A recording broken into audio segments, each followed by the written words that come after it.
What's up, you guys? Welcome back to Wide Body Nation. Everyone thinks Elon Musk is crazy, but Tesla owners, you guys are really crazy. Tesla recently opened up its SuperCharger network to other automakers, Ford, Rivian, etc. Some of these companies are changing their ports to the Tesla port, and others are just shipping adapters to their customers.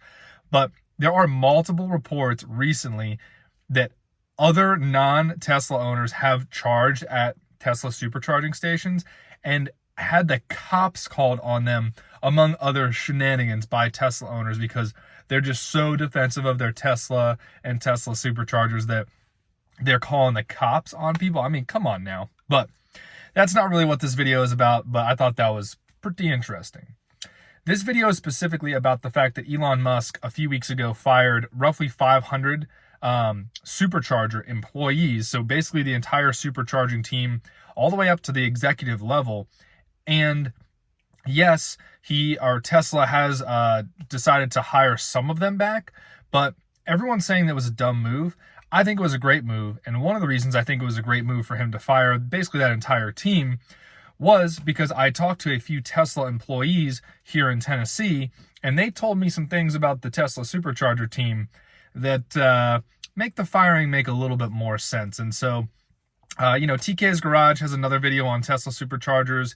His deals with theft and damage, by people who are stealing and breaking them. This, though, is on the business side. Tesla supercharging team, they outsourced everything. And you might say, oh, that's like efficient, but a team of 500 people, that's a lot of people. You would think that, when you think about the jobs of a supercharger team, let's say regional teams are 5, 10, 20 people, you would think someone would be in charge of scouting locations. You would think someone would be in charge of, getting the electricity, the high voltage electricity actually plumbed to the supercharger from wherever it would come from, with the city, with the county, with the state.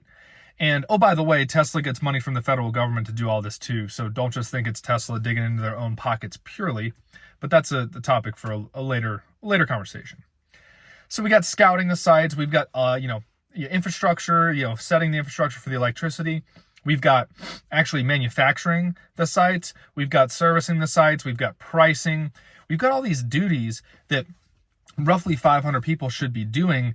And from the people I've talked to in and around Tesla, sounds like the supercharger team was a little bit too good at delegating, outsourcing, pretty much it. Essentially, they worked themselves out of a job, but on the company's dime. Like, it's not like they created some new innovative system that's worth millions or billions of dollars. It was just like they contracted with labor companies. They contracted with site surveying companies. They contracted with cities and states, and they just put that on autopilot, pun intended. So I think Elon is smart to fire the whole team, just clean house, and then pick and choose. Maybe rehire 20 to 40% of those employees who were good.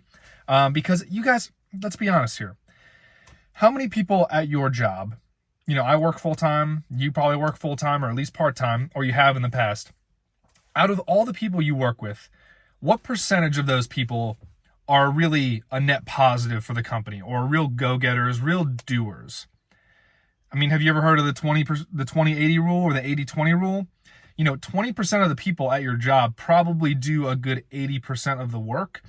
You could call that a third if you wanted to be a little nicer to the top third of your people rather than just the top fifth, 20%. But I think that what Elon did here is very commonsensical. There are many, crybaby opinion writers for Forbes and for all these other stupid, media business companies that are like, Elon Musk is an impetuous child who just fires people out of the whim. If they're not doing their job that they were hired to do, why would he pay them $80,000, $100,000, $150,000 a year? Because these are mid to high level people. I mean, at the executive level, that's probably millions of dollars to be overseeing a team that's just saying like, hey, here's the company that's going to do that. Here's the company that's going to do that. Here's the company that's going to do that. Yeah, they did it last time, so we'll just do that again. Renew that contract. No, don't negotiate it. We got money coming from the federal government, got money coming from the states, if it's a state like California, maybe. So overall, I think it was a great move on Elon's part. I mean, I'm a big fan of that concept in general of trimming the fat out of a company, you know, the bottom 10%, the bottom 20%. Why would you keep those people around? Why would you let them suck resources out of your company, especially during these trying economic times? Everyone's so emotional about work. Everyone gets so comfortable in their jobs. They get so comfortable that they feel confident enough to go ahead and just not do their job, not even do close to their job. Do you really think that if this SuperCharger team was really doing a great job, really contributing to the bottom line, really just being excellent and valuable to Tesla, do you think that they would have gotten fired? I don't. I really don't.